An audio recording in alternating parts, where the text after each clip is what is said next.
Halo adik-adik, selamat hari Minggu. Kembali lagi bertemu dengan saya, Mas Yusuf, di acara Sekolah Minggu Online. Hari Minggu ini kira-kira hari apa ya adik-adik? Nah, hari ini kita telah merayakan Paskah, di mana hari kesengsaraan Tuhan Yesus, kemudian Tuhan Yesus wafat, dan hari ini Tuhan Yesus bangkit. Nah, sebelum kita memulai acara Sekolah Minggu kita hari ini, ada baiknya kita berdoa.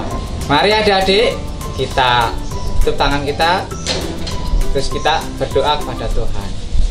Tuhan Yesus yang baik, selamat pagi. Terima kasih Tuhan berkat dan anugerah-Mu kepada kami. Kami bersyukur Tuhan, bersama-sama dengan adik-adik kami Sekolah Minggu boleh kembali berjumpa, bertemu untuk bersama-sama belajar akan firman Tuhan. Berkati adik-adik kami Tuhan, supaya boleh menerima firman-Mu dengan baik dan boleh menjadi pelaku firman-Mu yang setia. Hanya di dalam nama-Mu yang kudus, Tuhan kami Yesus Kristus. Haleluya, amin. Sebelum kita merenungkan firman Tuhan pada pagi hari ini, mari adik-adik kita nyanyikan lagu dengan judul Hai Bangkit Bagi Yesus. Musik Bang Riko. Kita pujikan lagu ini sambil tepuk tangan adik-adik.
Melalui kebangkitan Tuhan hari ini, kita boleh menikmati kehidupan dari Tuhan Yesus. Nah, adik-adik, hari ini kita mau membahas atau belajar tentang firman Tuhan melalui seorang rasul yang hebat. Dia dulu seorang pembunuh murid-murid Tuhan Yesus atau umat Tuhan. Adik-adik ada yang tahu? Nah, betul sekali, namanya Rasul Paulus. Nah, hari ini kita mau belajar melalui kitabnya yang ditulis di dalam 1 Korintus 5 ayat yang ke-7. Nah, inilah firman Tuhan. Buanglah ragi yang lama itu, supaya kamu menjadi adonan yang baru. Sebab kamu memang tidak beragi. Sebab anak domba Paskah kita juga telah disembelih, yaitu Yesus Kristus. Nah, adik-adik, sebelum Mas Yusuf melanjutkan pembahasan tentang firman pada hari ini, Mas Yusuf punya cerita nih. Cerita tentang ulat bulu. Ulat bulu. Serem nggak ya ulat bulu ya? Ngeri sekali kayaknya ulat bulu ini adik-adik.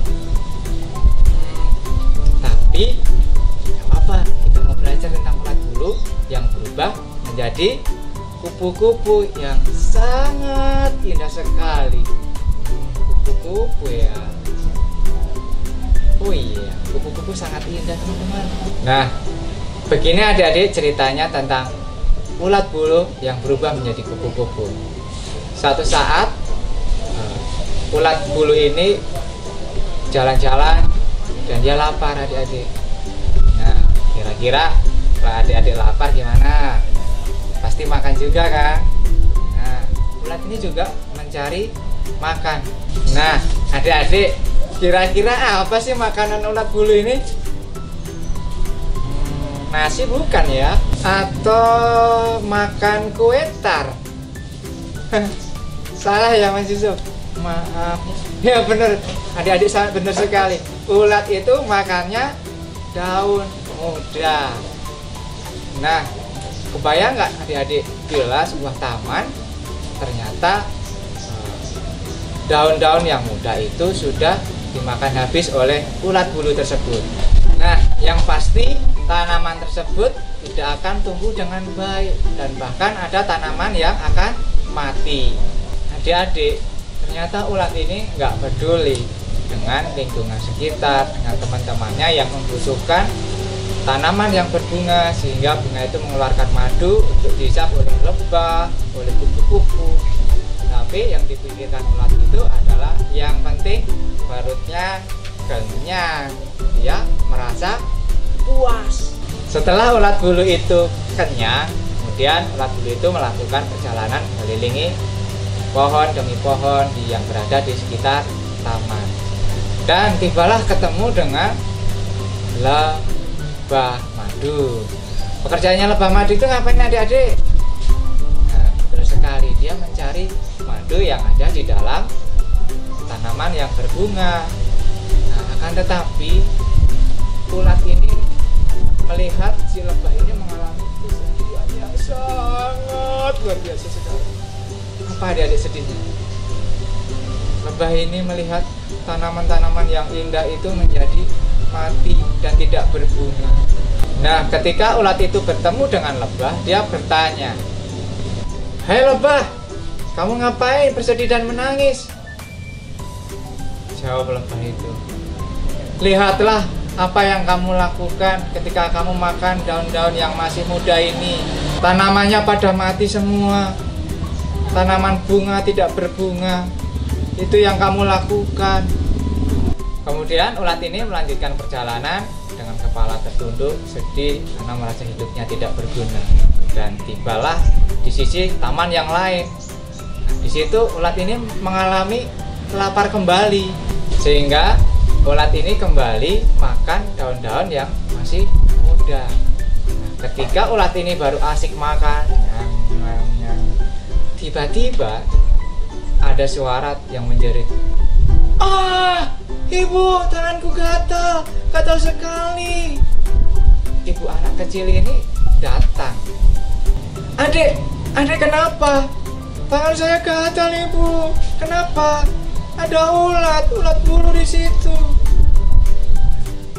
Ulat bulu itu merasa kembali tertuduh dan ulat bulu itu sedih sekali adik-adik. Ternyata hidupnya ulat ini tidak berguna untuk teman-temannya, dia dijauhi sama teman-temannya. Ternyata juga malah menyakiti manusia. Singkat cerita adik-adik, ulat bulu ini makan dan kenyang, dan kemudian lama-kelamaan ulat bulu ini berubah menjadi kepompong. Apa itu kepompong adik-adik? Nah, betul sekali. Kepompong ini cikal bakal nanti akan menjadi kupu-kupu. Waktu berjalan, ulat bulu itu berubah menjadi kepompong, dan hingga tiba waktunya kepompong itu sudah mulai mereka membuka sedikit demi sedikit, dan ulat bulu itu berubah menjadi kupu-kupu yang sangat cantik sekali. Kupu-kupu itu keluar dari kepompongnya, terbang ke sana kemari dengan gagahnya karena kecantikan dari bulu kupu-kupu tersebut. Nah, singkat cerita adik-adik, kupu-kupu ini terbang dan kemudian ketemu dengan kawannya si lebah tadi yang sedih. Nah, dia menghampiri itu. "Hai lebah, siapa kamu?" "Aku kupu-kupu, sahabatmu." Si lebah ini mengatakan, "Aku tidak punya sahabat kupu-kupu." Tetapi si lebah ini menjelaskan, "Aku dulu si ulat bulu yang sering sekali makan daun-daun yang masih muda, sehingga menyebabkan tanaman bunga ini tidak berbunga dan bahkan ada yang mati. Dan saya sekarang sudah menjadi kupu-kupu. Saya tidak lagi akan memakan daun-daun yang muda. Dan lebah ini sangat senang, sangat bersukacita sekali karena ada perubahan yang nyata. Dari yang dulu hanya ulat bulu, kemudian berubah menjadi kupu-kupu yang sangat indah sekali. Nah, singkat cerita adik-adik, ada lagi gadis yang dulu pernah kena bulunya ulat tersebut. Anak itu kembali berteriak. Kira-kira teriakannya apa ya adik-adik? Nah, begini teriakannya. Ibu, kupu-kupu itu sangat indah, sangat bagus sekali. Nah, disinilah adik-adik ada perubahan yang sangat besar dari ulat bulu yang suka makan daun-daun dan menyebabkan tanaman mati, kemudian menjadi kupu-kupu yang indah, yang sangat membuat kawan-kawannya bersuka cita, dan juga membuat seorang anak yang dulunya menangis karena kena ulat bulu menjadi bersuka cita. Nah, itulah ya adik-adik poin yang Mas Yusuf mau sampaikan dari cerita itu mengenai ayat 1 Korintus 5 ayat 7. Tadi dikatakan bahwa buanglah ragi yang lama supaya kamu menjadi adonan yang baru. Nah, adik-adik, kita dulu memiliki sifat-sifat yang kurang baik. Misalnya suka membuat orang tua marah, bandel, menyakiti teman, dan bahkan membuat orang lain sakit hati, membuat orang lain bersedih, membuat orang lain celaka. Mari adik-adik, di hari kebangkitan Tuhan Yesus, kita pun juga harus bangkit karena Yesus sudah menebus dosa kita. Nanti kita juga harus meninggalkan cara hidup kita yang lama. Melalui cerita si ulat yang berubah menjadi kupu-kupu tadi dan firman Tuhan pada hari ini, mari adik-adik kita sama-sama bertobat, mengakui kesalahan kita di hadapan Tuhan, dan senantiasa kita merubah dari hidup yang tidak baik menjadi lebih baik. Karena apa?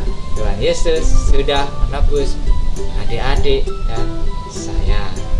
Demikian cerita tentang kebangkitan, tentang pertobatan ini yang bisa Mas sampaikan pada hari ini.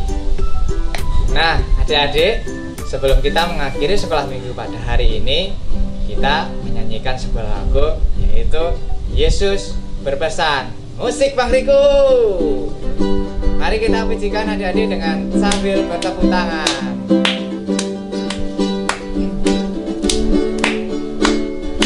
Yesus berpesan dalam malam gelap, kamu harus jadi lilin gemerlap, anak masing-masing di sekitarnya, dalam dunia ini bersinarlah.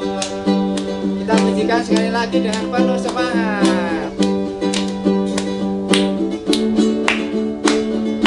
Yesus berpesan dalam malam gelap, kamu harus jadi lilin gemerlap, anak masing-masing di sekitarnya, dalam dunia ini bersinarlah. Nah, adik-adik, sebelum kita mengakhiri sekolah minggu, mari kita sama-sama tutup mata kita dan lipat tangan kita mau berdoa. Tuhan Yesus yang penuh kasih, kami kembali menghadap hadirat Tuhan. Kami mengucap syukur atas berkat dan anugerah Tuhan.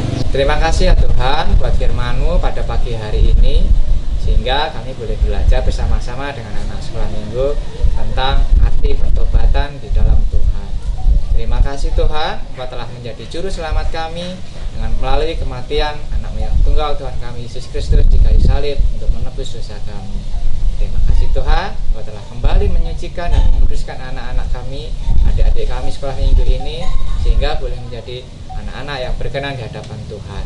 Tuhan berkati adik-adik sekolah minggu ini di dalam kehidupannya sehari-hari, baik belajar maupun mereka beraktivitas bersama dengan teman-teman.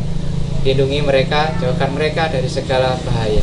Tuhan Yesus, Engkau juga berkati buat kedua orang tuanya yang sengaja Tuhan pakai untuk menjaga, untuk mencukupi kebutuhannya sehari-hari, untuk mendidik. Dan kiranya juga Tuhan memberkati keluarga dari adik-adik sekolah minggu kami ini masing-masing.